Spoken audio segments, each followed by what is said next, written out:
Okay folks, so now that we've got our nice process data here, we're going to look at producing a very clear table of only our process data. That's what we're going to use to create our graph in the next step.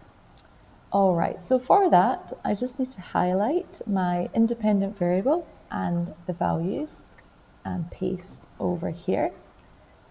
I need a column for my processed dependent variable, so I'm just going to change this so that it says the mean time or average time.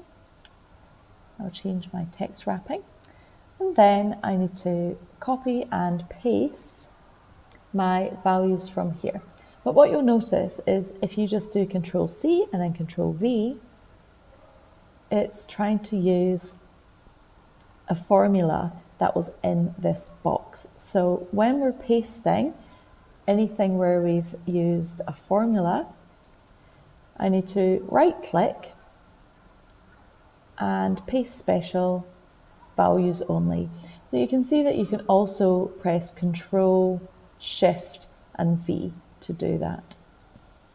So if I insert that, I've checked that my data is correct, and then we're going to be ready to, number one, do our graph, and number two, insert our data tables into a Google Doc, and I'll show you how to do that in the next screencast.